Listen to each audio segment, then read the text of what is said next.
Welcome to On the Clock with Caroline Clark. I'm Caroline Clark, and our guest today is perhaps the most exceptional and successful tech founder and pioneer you never heard of. That's all changing very, very rapidly, and in a moment you'll understand why. Born in New York and raised in Ghana, Mary Spio is a deep space scientist and satellite engineer who has served in the Air Force and also created innovations for global powerhouses, including Microsoft, Universal Music, Lucasfilms, Coca-Cola, and Boeing, just to name a few. As a Black woman tech founder, it's really tempting to want to call her a unicorn, but unicorns are not real. And Mary Spio is very much real. She's also brought to real life innovations that were not long ago unimaginable. And she wants Black children to understand that, like her, whatever they can imagine and work toward, they can achieve. And that message, particularly in the midst of all we're going through now, is so critically important. Mary, I know you're very busy. Thanks for taking the time to come on today. Oh, no problem. Thank you so much, Caroline. Thanks for inviting me. So I didn't even say the name of your current I didn't even say the name of your current company when we started, because I was just so excited to be talking to you about you and everything that you're doing now. But Seek VR, why don't you tell us in your own words what that is and give us a little bit of the backstory on the company? Absolutely. So Seek is we are a streaming platform for virtual events and experiences. We're a reality platform. You can think of us as building this parallel world of everything that happens in the physical world. We have the virtual equivalent on Seek.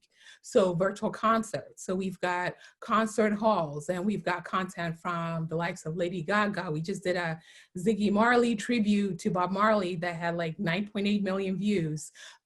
We have Katy Perry. We did a show with D.L. Hughley, in a virtual nightclub, or virtual comedy club, if you will. So anything, and then we have classrooms also. We recently teamed up with Dwayne Wade. We're bringing his physical camp into the virtual world. So we are creating the gathering spaces of the future.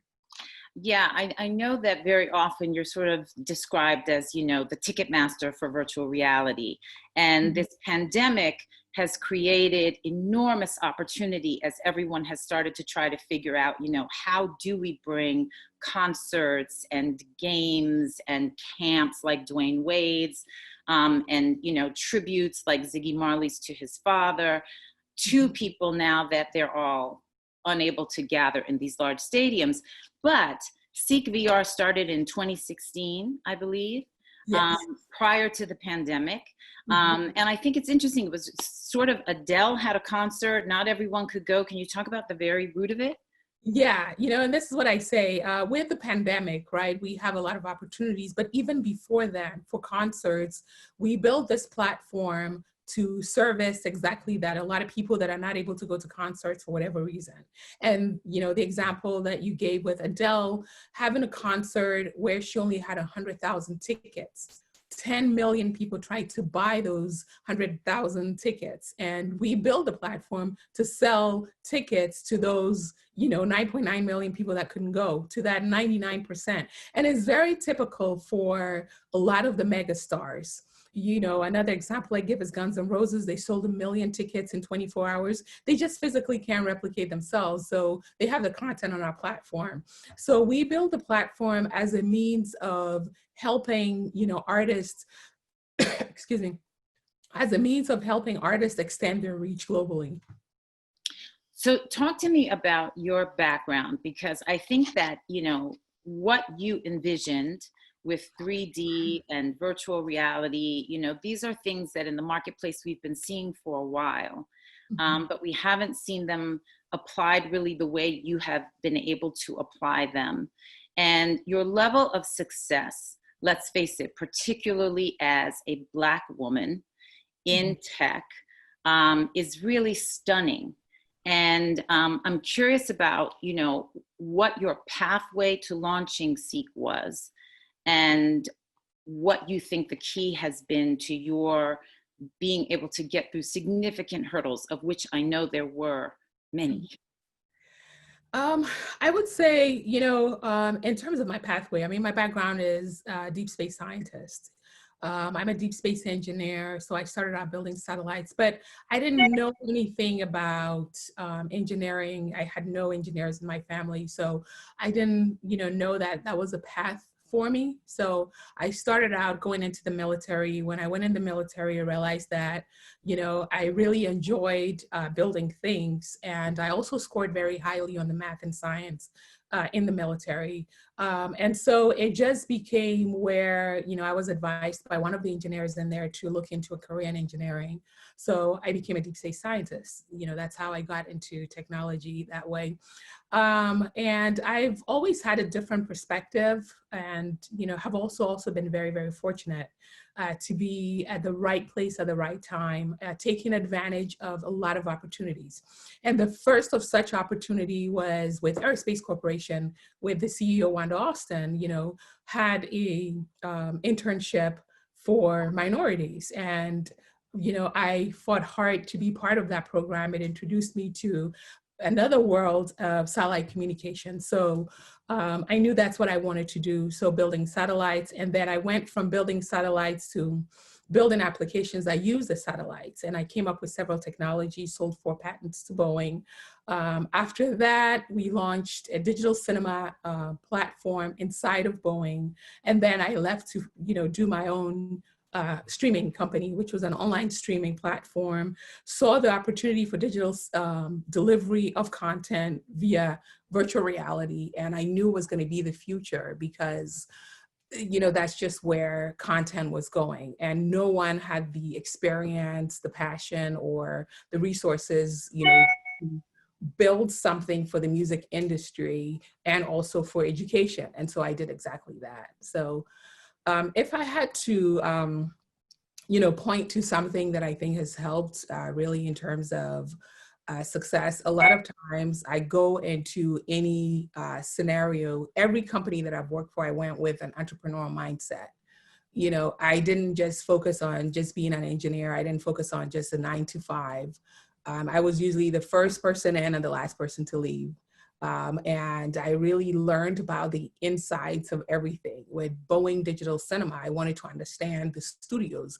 I sat down with the directors and the producers and became a liaison between the tech team and the marketing team. So it's about really just going into it as if, it were your own company. And then also making sure that whatever you go into, you have to give, that extra, right? The whole thing about if you want to be extraordinary, you've got to give that extra.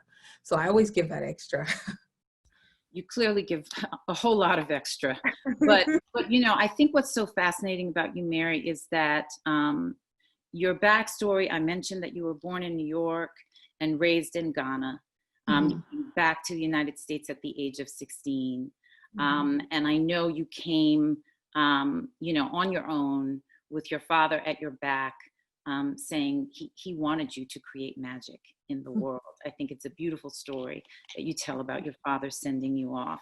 Can you share that story and sort of some of the formative values and prayers that went into, you and who you've become? Because clearly those things have had an extraordinary impact on you. Absolutely. Growing up, did not, realize this, but, my mom's never had a job, right? She's always been an entrepreneur I say before I knew how to say my ABCs, I was counting, I was helping her count money.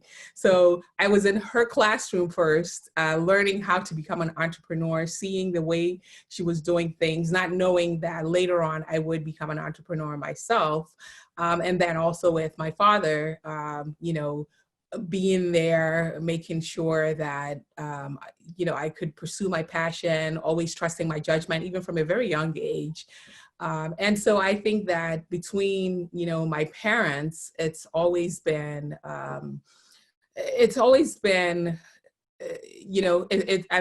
been very fortunate to have that sort of upbringing, the support, the commitment. And then they also made the sacrifice. They made a lot of sacrifices for us. My dad has 12 kids, right? So it's a lot of us. And making the sacrifice, for example, of buying a ticket for me to, come back to America on my own. So those are some of the things that have kind of helped shape who I am today. But now having a, almost 10-year-old, I cannot imagine, a 16-year-old being out there. But thankfully, I was able to meet a lot of right people. And then also with the support and love that I had, behind me, I knew that there were things that I had to do, to make them proud and also to make their sacrifices worth it.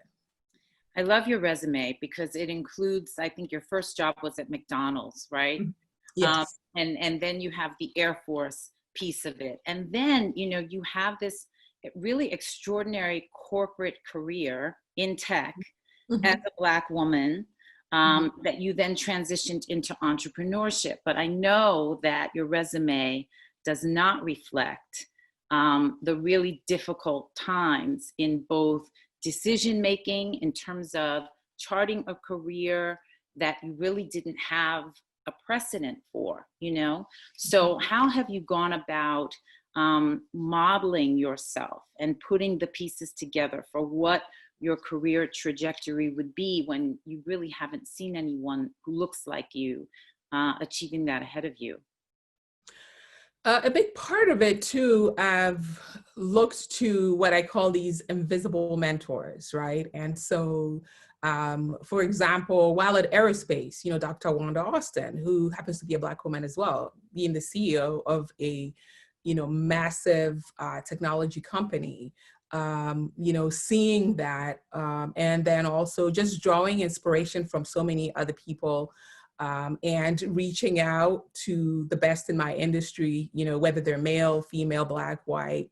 And so it's just been about just even learning from afar, seeing, well, what will, this person do, or what will that person do, reading a lot of books.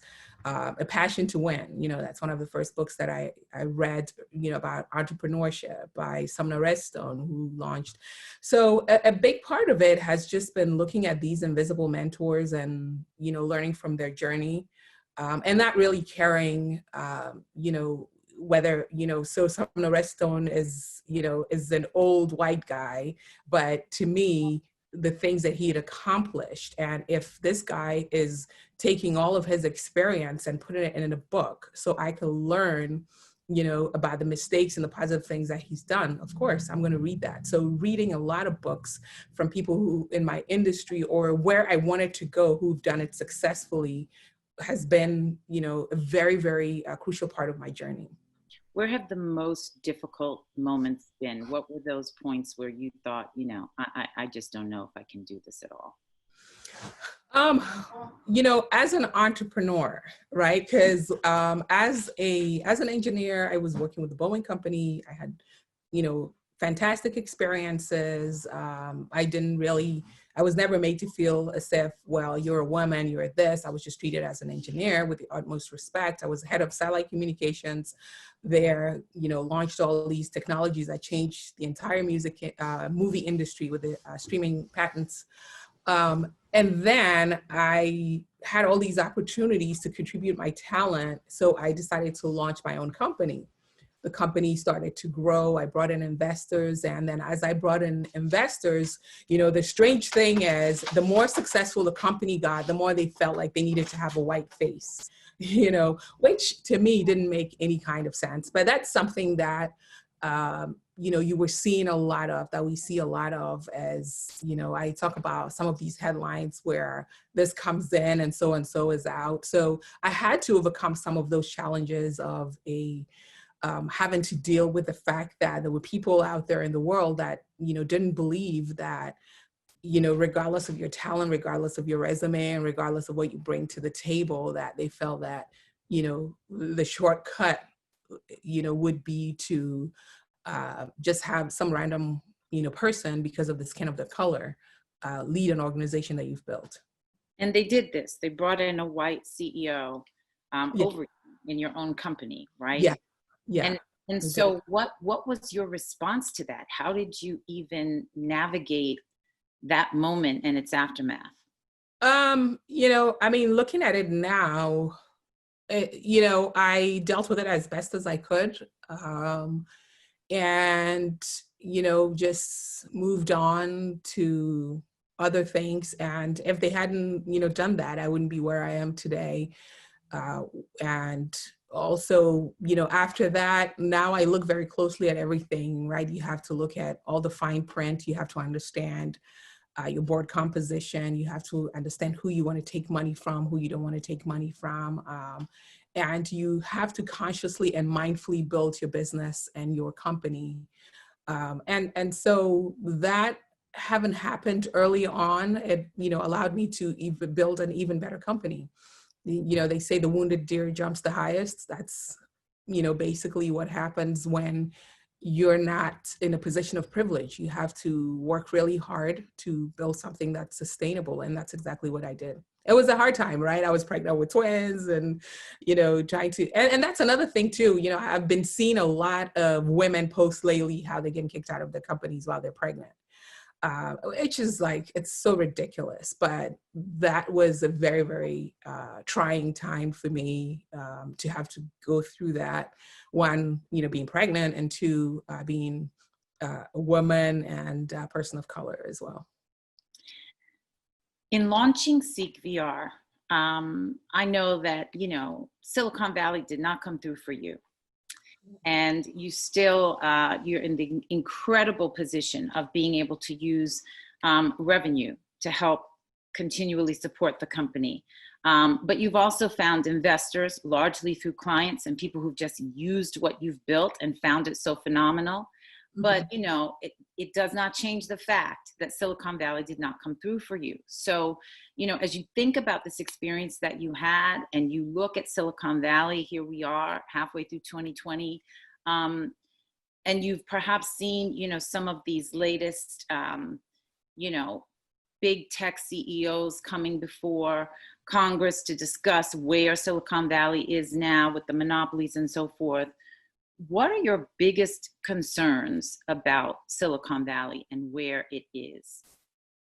I mean, my biggest concern about it, it's still, a good old boys club. It's still very exclusive. It's still very, it's still very ignorant, in the sense that there are a lot of well-meaning people who think that, they're not racist, that they don't have this superiority complex, just based on their gender and, race. And the reason I say Silicon Valley is still very ignorant and racist is the fact that even some of the biggest organizations, when they talk about, how they're going to close the diversity gap, the first thing they talk about is contributing to charity. And we're not out here building, nonprofit organizations. We're out here building artificial intelligence. We're out here changing industries. We're out here building technologies that are generating millions. And we are also out here as consumers of products that they're building, that we continue to support, that don't reflect us. And so those things need to change. So I want to, see Silicon Valley give the same opportunities to minorities. And then the other thing too that happens is you hear a lot of these funds talk about the fact that, they're setting up diversity funds. Right. Why can't you just have part of the fund, the 300 million that you're putting in, another, founder that has blown a ton of money and is coming back? Why can't you just put some of that in, a company led by, whether it's a minority or, or women, whatever it is? Why can't you just put it in there the same way that you put it everywhere else? why do I, and what has happened is a lot of times you would go to a fund and just, they wouldn't even hear the business that you're launching.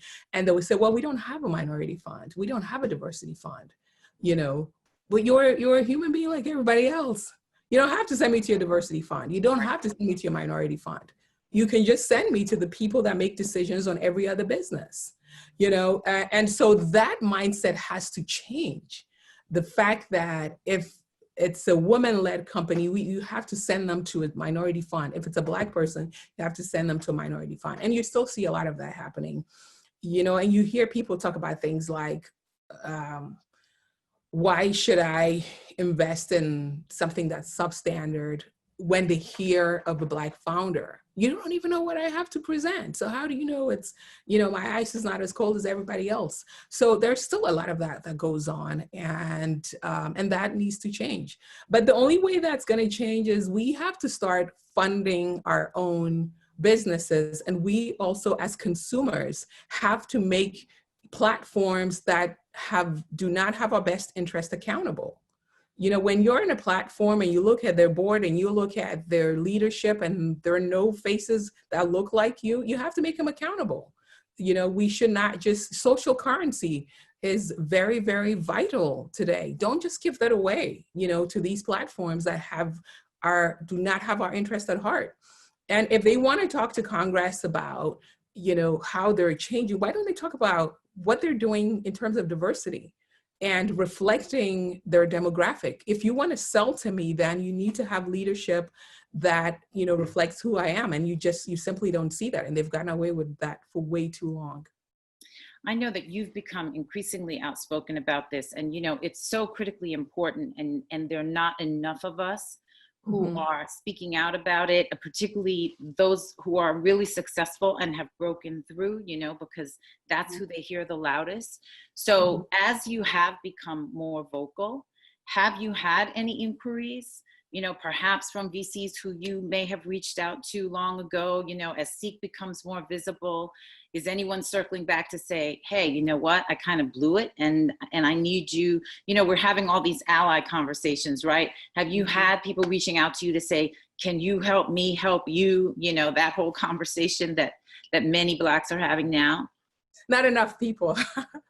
Not enough people, you know, and to be honest, a lot of people are out there paying lip service, right? And so we have to keep them honest. And the way we keep them honest, especially as consumers, don't patronize platforms that they're investing in. Don't patronize platforms that there is a lot of lip service that's still going on. There's a lot of lip service that's going on. And so until we see performance, until we see them deliver on those words, we simply should not support those platforms. Yeah. You know, we can support those platforms. And then, you know, I also talk about pension funds that are primarily funded by Black and Brown, that they take those funds and then they give it to their cousins and other people that look nothing like us or look nothing like the people that are contributing.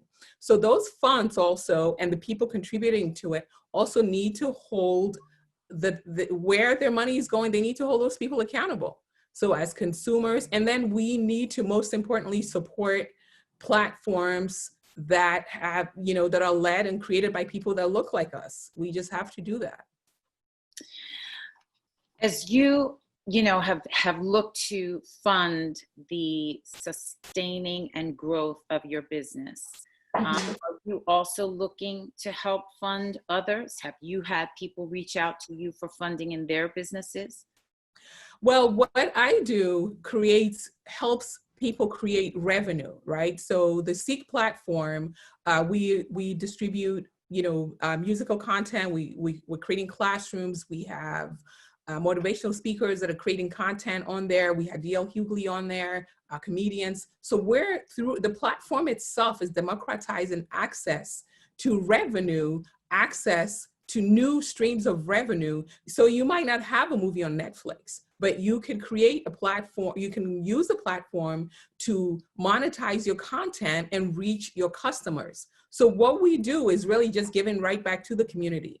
Another aspect of our platform is the fact that when you look at the continent and these huge artists that are generating billions and billions of streams on places like YouTube, and YouTube does not compensate them because it says, well, we don't have advertisers there, but they're monetizing the data. Those billion people that are watching that, they're generating billions of dollars from the data and the analytics that are coming from there, but they're not sharing that with the artist. So we're creating an avenue for these artists that have millions and millions of fans. We have a concert that's coming on the platform, in a few weeks, and we have over 10 of the biggest artists on the continent that are going to be a part of it. And all these people are flocking to our platform because they understand that this is a vehicle for them to sustainably connect with the audience as well as create new streams of revenue.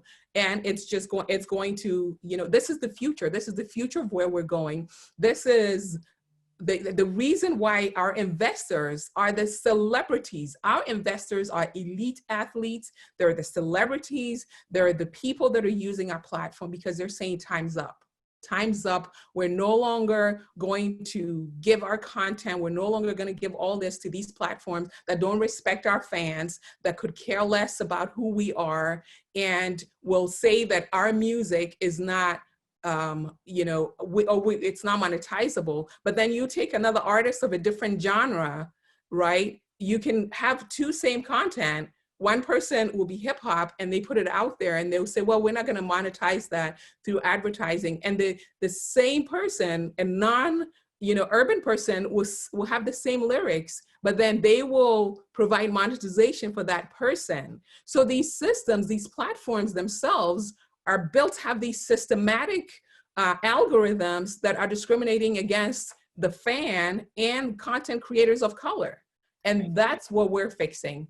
And then, eventually also we want to continue to fund content creators for them to continue to create content. We want to build these for inner city schools, give access, the 3D web. That's what the future is. By creating our foldable VR headsets that are completely affordable, we want people on the continent to access the next generation of the web, which is, virtual reality and the 3D web. Even our headset that we created allows women and children and everybody in the family to be able to access content. So through the work that we do itself, the mission of the company is creating that access and creating that new sources of revenue for people. So a couple of things. You mentioned investors. What percentage of your investors currently are Black and brown people? Early on, I didn't have a lot of Black and brown people. And Silicon Valley is not just,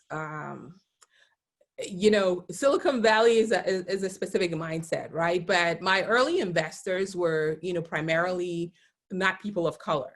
But, later on, now I probably have about 50-50. I have about 50% of my investors that are people of color, another 50% that are not of color.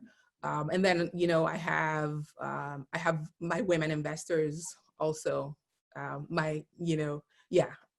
So. The sisterhood, right?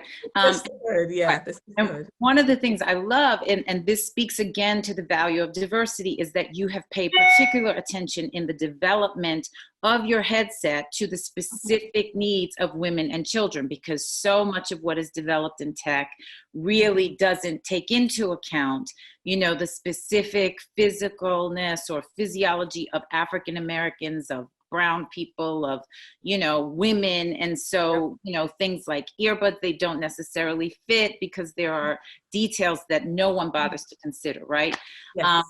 So you also mentioned education. And it seems to me, I know you're overarching now in entertainment, but you're very passionate about education, and particularly given where we are with this pandemic and the uncertainty around schooling at every age. You have a 2 10-year-olds. So I have one. You have one. So how do you envision that happening? Because there have to be concerns about access, right? Technology's access in our community specifically is an ongoing problem. How have you been thinking about those issues and grappling with them at Seek VR? A big part of, what we're finding is that through entertainment, we're able to reach a lot of people. So but that's not enough. In order to bridge the gap, we need to have the schools, right, no matter where they're located, invest, in these new technologies, because if I'm playing with it, it's going to be so much easier for me to work with it. The reason why I love virtual reality, I'm a huge fan of 3D. I watch every 3D movie that comes out. I don't care what it is. I just go out there and I watch it. And so I'm always thinking about, wow, okay, now how can I be, the curiosity, the thing that led me to become a deep space engineer was a documentary I saw on space exploration. So through media, so through entertainment, a lot of people are coming to us and saying, wow, how do I create other things for this? How do I create, telemedicine? How do I create all these different things? Once you expose people to the technology, then they're going to think about other different ways in which they can enhance their life, they can enhance their communities with it. And this year, we've been super, super, super fortunate to partner with the Dwayne Wade Celebrity Sports Academy. And what we're doing with that is bringing to young student athletes the chance for them to learn about sports, life skills, and so many other things from the best of the best in the industry. We've got Dwayne Wade himself talking to the kids about skills. They're teaching them the fundamentals of becoming a basketball player, but they're also teaching them fundamentals of life. And we're doing all this through our virtual reality platform. We're doing this through our live streaming platform. So when you can get people to play with it, you can also get them to learn with it. You can also get them, and humans are visual creatures either way. And so learning in VR and learning with the virtual tools are so much more better than, just reading textbooks.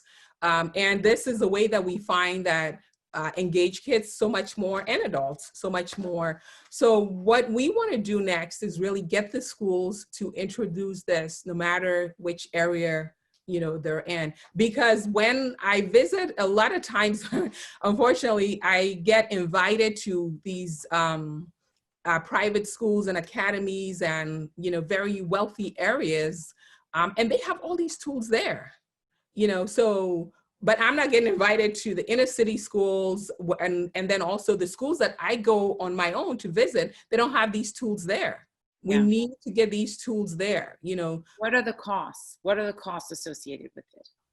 The VR headset itself is $99, which is a tremendous,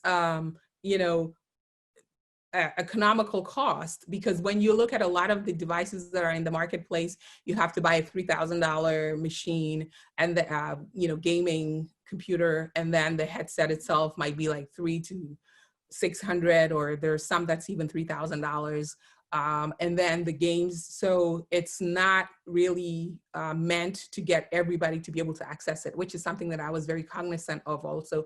I wanted to create something that could compete with the most expensive thing in the marketplace, but was also very cost efficient, which is exactly what I did by creating this. And then we have the first ever 360 VR headphones, which is great for when you're doing VR, but also it's phenomenal for concerts and music, and it allows you to hear. What I've been getting from a lot of music producers and also from the artists themselves is that they want all their fans using our headphones to listen, because there's so much of their music that you lose with a lot of the headphones that are in the marketplace today. And the fans, their fans that are using it also tell us that wow, there was a lot that they were missing, that they couldn't hear of the music that they hear now with our headphones. And how much are the headphones? Our headphones are $250. And where do people buy your products? They can buy them on seek.com. These are the headphones. My favorite, we have the gold ones too. I didn't bring it with me because I didn't think I was going to be doing a product plug, but here I am. We want to see all of it. So what is next for you? What other products are you considering? What other partnerships are you considering? And talk to me for a second about your partnerships, because you have managed to secure some phenomenal partnerships for any company and anyone, but again, particularly for a Black person and a Black woman. What has been the key to your ability to develop those relationships? You know, with a lot of those relationships, the product themselves have opened a lot of doors. You know, the product themselves have opened a lot of doors. So for example, Apple reached out to us because they wanted to partner with us in terms of offering the iTunes gift code to our users. You know, they love our products. You know, we're looking to grow that relationship with Apple and, you know, be in the Apple store and so on. So, when we look at Microsoft and, you know, T-Mobile was a partnership that we have 0 net ratings, which means that for anyone that downloads our app on T-Mobile, they don't get charged data. And we are still the only VR company that has that, you know, that enjoys that 0 net rating certification, and we had to, it's part because of our proprietary means that we're streaming, which makes it so much more efficient. They have a very stringent requirement and tests that you have, technical tests that you have to go through. And a lot of the VR companies simply have not been able to meet that requirement. So the work itself has opened a lot of doors. The elite athletes that have invested in the company, you know, we were able to get some amazing people that presented the product to them. They put it on, they heard it, and they said, wow, we want to be a part of this. We want to, so the product itself, the work itself has opened a lot of doors. You know, I started out, you know, I've been in the industry for some time now, but my goal, when I realized the level of exclusion and, you know, racism that is in the tech industry, I knew that I had to do something different. And when you're a little, you know, when you're the little guy, you have to find some really giants, big giants that will bring you along. And Universal Music is one of those amazing giants that I've been able to partner with, you know, for a very long time now. We just extended our partnership by another 5 years. Universal has always fought for the rights of artists, you know, of all genres, right? Probably most of the bottom line comes from, you know, hip hop and R&B and all that. I don't know for sure, and I don't speak for them, but they're one of those companies that has been amazing with us, and they've been nothing but, you know, fantastic. So Universal Music, Microsoft is also another big giant. So when you're the little guy, find some giants, work super hard on your product to offer value, you know, to the giants, which is what, you know, I've done, and that's what has allowed us to continue to have the revenue that we have. Your growth trajectory, you know, in the last year, certainly in this year, sort of exploded, right? Largely due to the pandemic. And as entrepreneurs, you know, we often talk about the challenges of, you know, downtimes and potential failure. And so many companies now are in a fight for their lives, where it seems your biggest challenge really has been this unexpected explosion, right?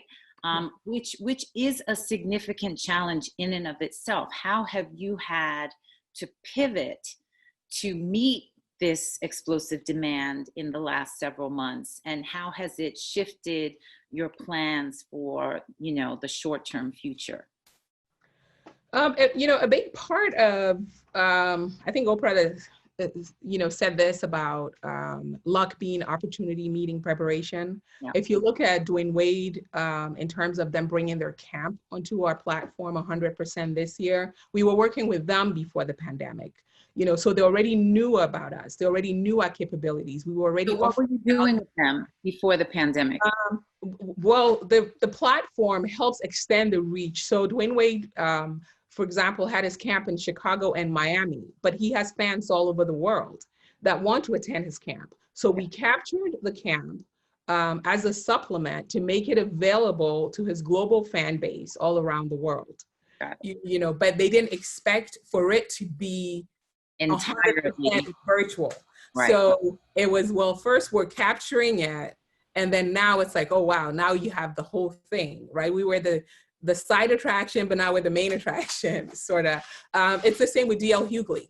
We were actually getting ready to go on a 10-city tour to find the next big comedian with DL.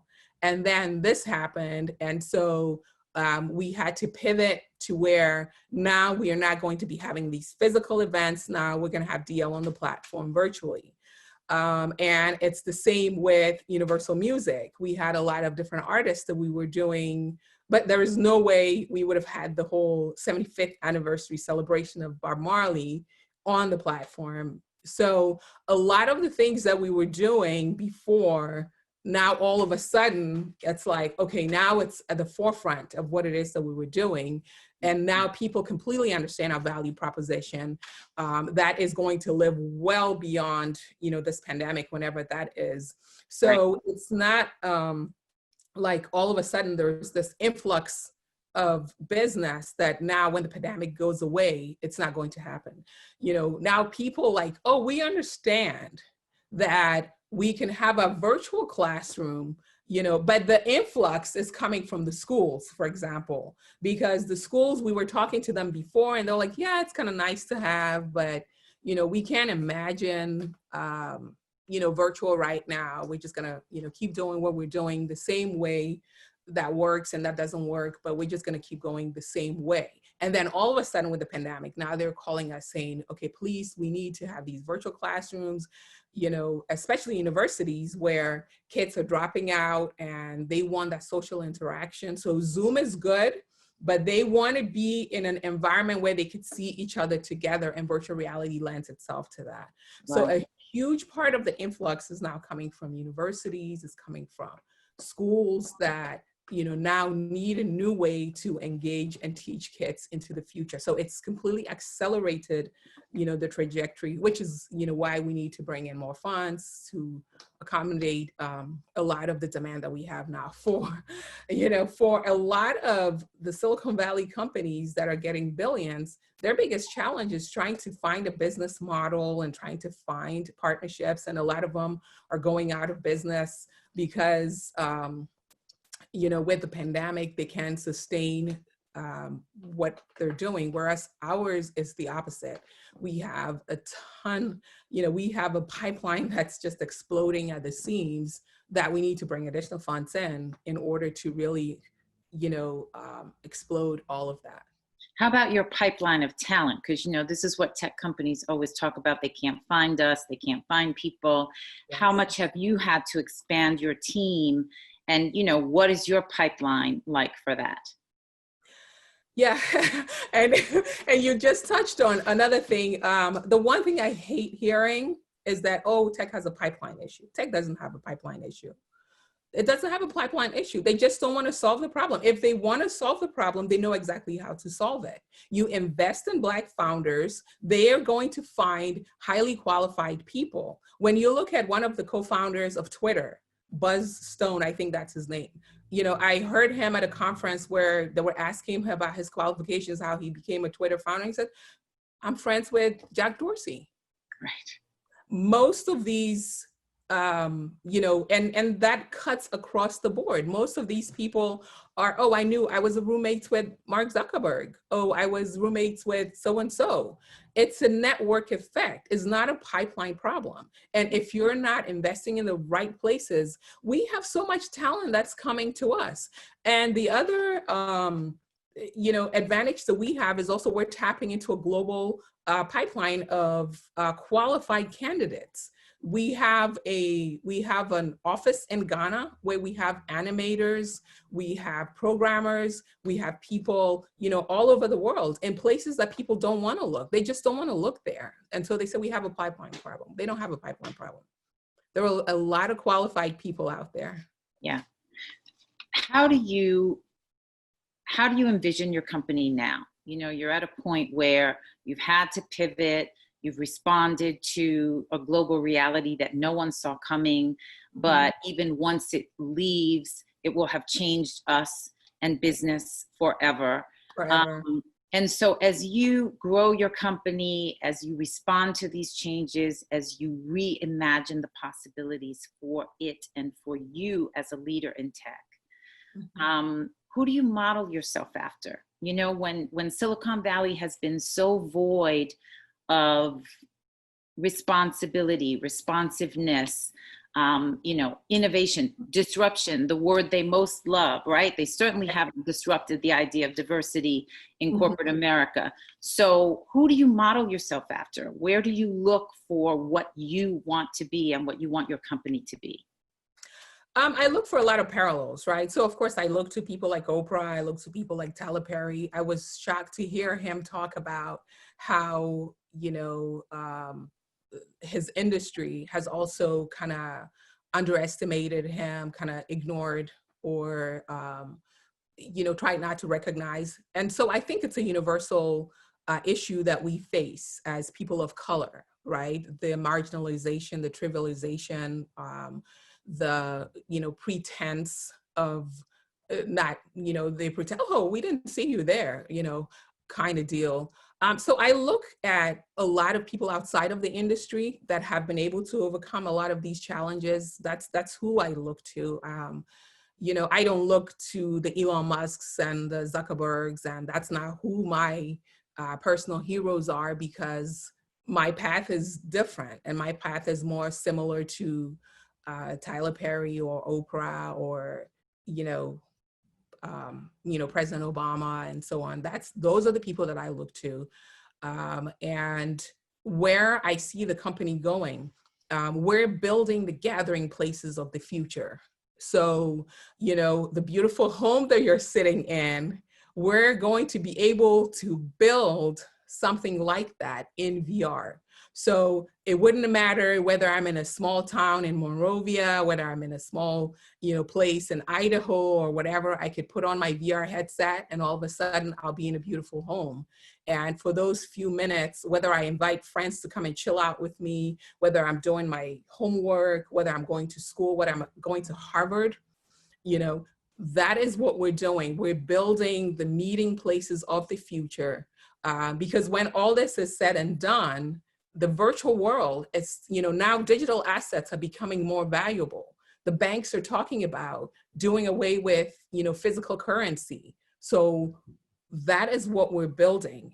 It's this interconnected venues called the metaverse, which is the 3D web, where I can walk into a Nike store in virtual reality and I can look at the Nike goods, I can try them on virtually, and then it ships to you. That is what we're building. We're building the metaverse. We're building the metaverse. And this is the beginning of it. That's what we're building. Before we go, you know, I could talk to you all day, but I know that in addition to everything that you've been doing and your business career, you know, you've been very, very eager to share what you've learned and what you hope for with the world, both in some significant op-ed pieces lately and here with us today.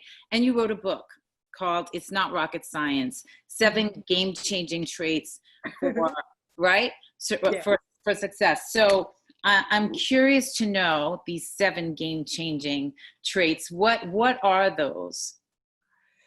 So, you know, in terms of, I talk about tenacity, I talk about passion, you know, and basically the temerity that you need, the relentless hustle, as, you know, as I call it. I talk about, there's a story, for example, that I share about passion in there, about the fact that, you know, my dad influenced me because he went back to Ghana because he wanted to contribute to something bigger than himself. He wanted to help put democracy in place. And he always used to say that in the final analysis, it's about the problems that you create and the problems that you solve. And so as long as you find some really good problems to solve, which is what innovation is all about, it's about solving problems. And the book is called It's Not Rocket Science, because a lot of things, because I say even rocket science is not rocket science, you know, a lot of things that people overcomplicate that make, you know, so complicated to raise the bar to really keep people from trying, is really not that complicated when you break it down to the fundamental elements. And that's what the book is about. It's about finding those good problems to solve. Is there any trait that you know you've come across that you've really had to draw upon in the last, you know, several months that maybe isn't in the book? Is there anything that you learned about yourself as you've been in this growth phase that is the seed for your next book?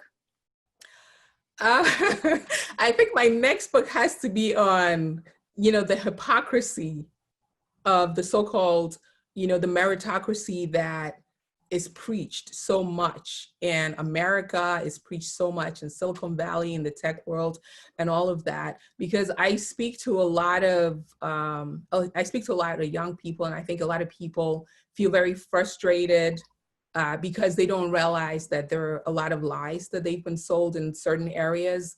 And so they're kind of hitting their head against the wall. You have people that, you know, before they said, well, learn to code, right? Go get a degree in computer science and everything will be fine. And then you go get that degree and they say, well, it's from the wrong school. Well, you didn't go to this school or you didn't go to that school. And so we're still not going to let you in. You know, so what do you do when you've believed wholeheartedly in this meritocracy and then you realize that? And I believe that I'm of that as well, right? I've checked every box, I've jumped of this and that, and then still there are some invisible boxes that you can never check. And so it's about not worrying about checking those invisible boxes. It's about creating your own path where there is no traffic, setting your own rules. So if anything, I would have kind of touched on that a little bit more in the book, but now it gives me a chance to write the next book about not clipping your wings to fit into anybody else's mold, creating your own lane, you know, create your own lane. It's been such a delight to talk to you, and it's really exciting to watch what you're doing and to see where you're going, and we wish you the absolute best of luck as you continue on. Thank you. Thank you so much. Thank you so much, Mary. Pleasure. Talk to you again soon. Everybody have a great day. All right, you too. Stay well. All right. Mary. Yes. So before we totally check out, I just think what you're doing is so phenomenal. I mean, I'm sure you notice, like I'm not very, you know, I'm totally transparent. So just anything that we can do, you know, to help amplify. I know that Entrepreneur jumped all over this and got out there in front of us. And I think that's great because you need that audience. But, you know, we have a totally different audience. And we have a much smaller, you know, team. And as every other Black-owned company, you know, even at 50 years old, we're swimming against the tide here in media, but we're swimming as fast as we can, you know, ducks, calm on the surface and paddling like hell beneath the water. So, you know, anything that we can do to, you know, just help amplify you as you progress in this. It's so exciting, and our audience has to know what you're doing. Thank you. So, you know, just please do keep us informed and let us be helpful any way that we can. Oh, thank you. Thank you. You know, and I look forward to being part of the conversation because, you know, like you said, there are a lot of things that I learned later on. And there are a lot of entrepreneurs that feel like, well, I'm doing everything right. So why isn't this happening? Or why isn't that happening? And they're being sent on all these goose chases. So that's why I speak about this, you know, because the work is going to speak for itself. Regardless, I'm going to sell my headsets, I'm going to sell my headphones, and the people that matter, who are my customers, are coming to the platform. So I'm not going to be quiet about a lot of things that happen. I want people to that there are different ways in which they could still make it happen. And so I really enjoy being part of the discussion and not, you know, being afraid of offending someone because they're either going to write a check or they're not going to write it. And if you're not going to write it because I'm telling the truth and I don't want it. Yeah. Yeah. And you know, the thing is, it's so hard for us to get to the position where we can even say that, right? Because so often we need it so desperately that, you know, we just don't get to that point. And maybe by the time we do, you know, we move on, priorities shift. But, you know, we need so many more people like you who have reached the point where they can partner with these companies and still tell the truth, right? Because that's what happens. Right. People become afraid. Oh, I'm going to say something. I'm going to lose this client. I'm going to lose this partnership. And it's just not changing. You know, it's just not changing. It's not. I just moved back to New York from Oakland. You know, I was there almost 3 years, really trying to understand what was happening out there. And honestly, I just became so disgusted. I was like, this is, you know, this is outrageous. This is modern day. It makes no sense that an industry that prides itself on innovation and disruption, that is as young as it is, in the economy and the world where it is, has basically said, we don't need anything. We don't need. And it's racism at its most basic, because it's fundamentally sounded on a sense that we just don't have the goods. We're not bright enough. We're not educated enough. We're not sophisticated enough. We can't get it. Yep. It's mind blowing, right? It is mind blowing. And then you have even funds like Collateral, which 90% of their investors are Black, but then they've invested mainly in, you know, white companies. Why? Right. We're out there. Right. And then when you speak to some of these funds, they'll say, oh, because we want to make money. So that's the assumption. But the data says women companies are making more money. Black women companies are making more money. So why are we not? So when it's convenient, then you want to throw out the data. But when it's not, then you know, so a lot of this, it's happening. So it's important to address it head on, because then maybe those investors will say, wait a minute, why is it that we've put our money here? A lot of these athletes that are putting their money to these funds that are not even investing in us, and saying, we need to look at what's happening here, because it's not right. It is not right. Because when we say Black Lives Matter, you know, I say green matters too. Right. You know, it's not just in the streets, it's also in the boardroom. So you cannot just go wave a flag and say all these things, and then you go back and you close the door, and you're still not investing in Black companies, and you're still doing the same thing that you're doing. And it's a lot of hypocrisy. Right. And the data says one thing, but then hearts and minds clearly say another. I went to a luncheon one day in San Francisco, and they had a founder, I think he was a Reddit founder, telling his story, right? Young white guy. And he was talking about how when they first went to get funding for a prior company that he had founded, they sat and they made their presentation. And at the end, the VCs were like, you know what? That was bad. Like, it really just sucked. You blew it. That's not what we need. But we really like you. Yes. So go back and work on it and come back. Yep. Right? When does it happen to a Black or brown person making a presentation in Silicon Valley? Oh, never. Like, okay, you just completely blew it. Yep. We just like you. We see your potential. So just you go get it together and then come on back through the door. Yep. You know, I sat there in this room like I expected half the people to fall out of their chairs, and everybody was just like, yep. And I'm going, no, this does not happen for Black people. Even the founder of Fab.com, you know, he blew $300 million, and he told his investors, it happens. And then he just raised money again. Right. He blew through $300 million. He just raised money again. And people ask me, well, I was on a panel with Maureen Fan from Baobab. She had raised 30 million, and they said, well, what did you do? It was a panel for women. And she said, well, I got a white guy, you know, and everybody was like, oh, okay. Why don't you do the same? Because then it's going to continue to keep this whole cycle. Yeah. Because if I do the same thing that everybody is doing, you know, and I do have, I mean, my team is very diverse. You know, my CTO is white.